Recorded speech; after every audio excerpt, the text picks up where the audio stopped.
কি? হ্যাঁ, ঠিক এটাই তোমরা আমার এই 5 মিনিটের ভিডিওটা দেখার পরে বলবে। কারণ এই 5 মিনিটের ভিডিওতে আমি তোমাদের একটা দুর্দান্ত স্ট্র্যাটেজি শেয়ার করতে চলেছি। সেই স্ট্র্যাটেজিটা প্রত্যেকটা মার্কেটে, ফরেক্স কিংবা ইন্ডিয়া যে কোনো মার্কেটেই কাজ করবে। আর এই স্ট্র্যাটেজিটার অ্যাকুরেসি এতটাই দুর্দান্ত যে কি বলবো। এই স্ট্র্যাটেজিটার মেন ভিত্তি হচ্ছে কিন্তু প্রাইস অ্যাকশন। তো আর কেন বেশি কথা বলছি, মাত্র দেখে নাও এই 5 মিনিটের ভিডিও আর হয়ে যাও তুমিও প্রফিটেবল। এই স্ট্র্যাটেজিটা দেখার পরেই যে তোমরা প্রফিটেবল হবে এটা তো আমি বললাম, কিন্তু সেটা প্রমাণ কিভাবে হবে? সেটা তখনই কার্যকর বা প্রমাণ হবে যখন তোমরা এই স্ট্র্যাটেজিটার বারবার ব্যাক টেস্ট করবে আর নিজেরা কনফিডেন্স হয়ে ট্রেড নেবে। তো তাহলে শুরু করা যাক আজকের এই ভিডিওটি। তো প্রথম পয়েন্ট যে টাইম ফ্রেম কি রাখবো? হ্যাঁ, তো টাইম ফ্রেম যে রাখবে সেই টাইম ফ্রেমটা কিন্তু আমি বলতে পারবো না, কারণ টাইম ফ্রেম এটা প্রত্যেকটা টাইম ফ্রেমেই কাজ করবে। এটা একটা আশ্চর্যজনক স্ট্র্যাটেজি। তো চালু করা যাক স্ট্র্যাটেজি শেয়ার করে তোমাদের প্রফিটেবল করার জার্নিটা। আর এই স্ট্র্যাটেজিটা কিন্তু অন্য কোনো ইউটিউবার বা অন্য কোনো কোর্স সেলার বা যাই বলো, কেউ কোনোদিনও শেয়ার করেনি, এমনকি অন্য কোনো ট্রেডারও। স্ট্র্যাটেজিটা কি প্রথমে আমি বলি। এই যে স্ট্র্যাটেজিটা, এই স্ট্র্যাটেজির জন্য আমাকে প্রথমে একটা সাপোর্ট আর রেজিস্ট্যান্স মার্ক করতে হবে। আমি এখানে যেহেতু আমি স্ক্যালপার, তাই আমি এখানে 1 মিনিটে ট্রেড করছি। তাহলে আমি একটা নিয়ারেস্ট রেজিস্ট্যান্স রাখলাম, নিয়ারেস্ট রেজিস্ট্যান্স রাখলাম। এবার নিয়ারেস্ট রেজিস্ট্যান্স রাখলাম, এবার দেখছো তোমরা হয়তো যে রেজিস্ট্যান্সের ব্রেকআউট হয়ে গেছে। হ্যাঁ, সত্যি রেজিস্ট্যান্সের ব্রেকআউট হয়ে গেছে, কিন্তু এটা কিন্তু ফলস ব্রেকআউট। তোমরা দেখতেই পাচ্ছ এখানে কিরকমভাবে ব্রেকআউটটা ফলস হয়েছে। তো এখানে আমি একটা, যদি ওটা আমি ডেমোতে করছি, আমি এখানে সেল করে দিই আর টার্গেট আর এসএলটা তোমাদের লাগিয়ে রেখে দেবো। আর সেটাও লাইভ।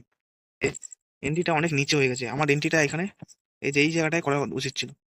তো এবার এই যে ট্রেডটা, এই যে স্ট্র্যাটেজিটা আমি তোমাদের শেয়ার করছি, যে এই যে স্ট্র্যাটেজিটা এখানে প্রথমে আমরা একটা রেজিস্ট্যান্স বা সাপোর্ট রাখবো।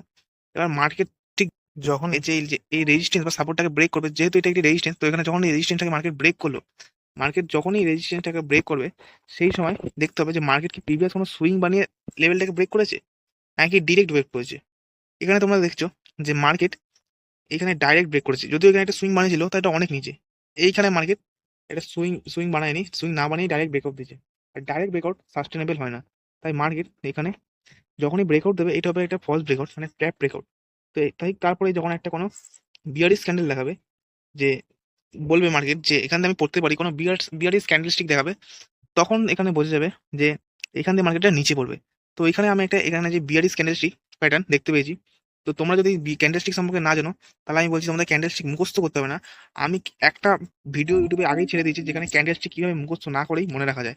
তো এখানে যে ক্যান্ডেলস্টিকটা, এই যে ক্যান্ডেলস্টিকটা দেখতে পাচ্ছ তোমরা, ব্রেকআউটের পর যে বড় রেড ক্যান্ডেল বানিয়েছে, সেটা একটা বিয়ারিশ ক্যান্ডেলস্টিক প্যাটার্ন। এই ক্যান্ডেলস্টিক প্যাটার্নটা বলছে যে এইখান থেকে মার্কেট পড়তে পারে। তো এই যে ক্যান্ডেলটা যেখানেই আমরা ক্লোজিং দিল, এই যেখানে ক্লোজিং দিল, এইখানে হবে আমার এন্ট্রি। কোথায়? এইখানে হবে আমার এন্ট্রি। এই যে এখানে আমি এন্ট্রি নিলাম, এবার আমার এসএল করতে হবে। আমার এসএল হবে যে যে হাইটা, এই হাই, এই হাই হবে আমার এসএল। হাই এর চেয়ে একটু উপরে লাগবে আমি এসএল।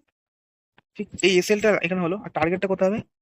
টার্গেটটা হবে আমার একদম লোয়েস্ট পয়েন্টে, মানে ঠিক এরকম জায়গা করে। হ্যাঁ, তোমরা দেখতে পাচ্ছ যে মার্কেট কি হারে পড়ছে, শার্প মুভমেন্ট, এটাকে বলে শার্প মুভমেন্ট। তো দেখো এবার টার্গেটটা হিট হয় কিনা। প্রত্যেকটা ইউটিউবার হয়তো স্ট্র্যাটেজি শেয়ার করে, কিন্তু সে লাইভ ট্রেড নিয়ে দেখে না। কিন্তু আমি এখানে তোমাদের সামনে লাইভ ট্রেড নিয়ে দেখাচ্ছি। তাহলে দেখো যে আমার মধ্যে এই ট্রেডটার প্রতি কত কনফিডেন্স আছে, মানে আমার স্ট্র্যাটেজিটার উপরে। তো এখানে আমার এসএল আর টার্গেটটা লাগিয়ে দিচ্ছি।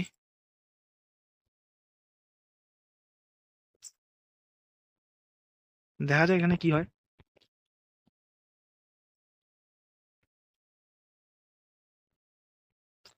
টার্গেটটা মনে হচ্ছে আমরা একটু বেশি রেখে ফেলেছি, কারণ এখানে নিয়ারেস্ট সাপোর্ট বলতে এখানে একটা, এই যে লেভেলটা আছে এখানে একটা নিয়ারেস্ট সাপোর্ট আছে, যেখানে মার্কেট চলে এসছে। এখানে যদি আমরা চাই এখানেই আমরা বুক করে নিতে পারি। তো এখানেই আমরা বুক করে নিতে পারি। হ্যাঁ, আমাদের এখানেই বুক করে নেওয়াটা উচিত হবে, ভালো হবে। এই যে এই জায়গা করে।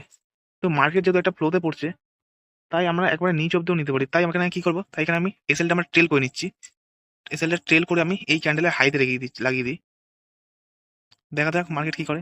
যদি মার্কেট যদি ফ্লোতে পড়ে তাহলে কিন্তু একদম নিচ অব্দি আসবে, কিন্তু আমাদের টার্গেট কিন্তু এতটা, টার্গেট এই যে এতটা। তো এখানে আমরা টার্গেটটা বুক করে নিই। তো আমাদের টার্গেট তো বুক হয়েই গেছে। হ্যাঁ, আমাদের টার্গেট হিট হয়ে গেছে, আমরা টার্গেটটা বুক করে নিচ্ছি। চলো, আমাদের টার্গেট হিট হয়ে গেছে। এবার তোমরা নিশ্চয়ই এই যে আমরা যে ট্রেডটা নিয়েছি তার লজিকটা বুঝতে পেরেছো। আর এই যে হলো আমার টার্গেট, টার্গেট টার্গেটটা কত দূর হবে? টার্গেটটা হবে নিয়ারই যেটা সাপোর্ট আছে এবং যেটা স্ট্রং সাপোর্ট আছে। তোমরা তো বলবে যে তাহলে সাপোর্ট তো এখানেও একটা ছিল, ঠিক, হ্যাঁ, এখানেও একটা যেহেতু পাওয়ারফুল সাপোর্ট ছিল, তাই আমি এই লেভেলটা বলেছিলাম। কিন্তু যেহেতু তার আগে এখানে একটা সাপোর্ট আছে, আর সাপোর্টটাকে মার্কেট রেসপেক্ট করেছে, তাই এখানে আমি এই লেভেলটাতেই বুক করেছি।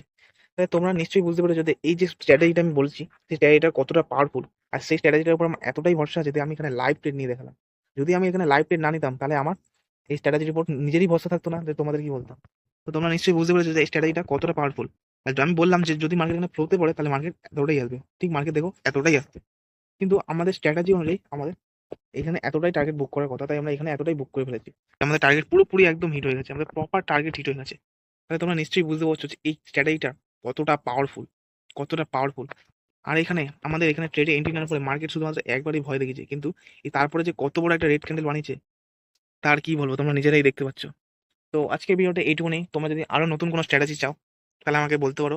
আর যদি স্ট্র্যাটেজি না আছে, যদি তোমরা কিভাবে যে আমি স্ট্র্যাটেজিগুলো বানাচ্ছি এবং মার্কেটে পুরো ফান্ডামেন্টাল সহ টেকনিক্যাল সব কিছু জানতে চাও, তাহলে আমাকে কমেন্ট করে অবশ্যই জানিও। আর আমার এই চ্যানেলটিকে সাবস্ক্রাইব করে রেখো পরবর্তী আরো ভিডিওর জন্য। আর তোমাদের এই লাইক আর সাবস্ক্রাইবই কিন্তু আমাকে মোটিভেট করে। তো গুড বাই।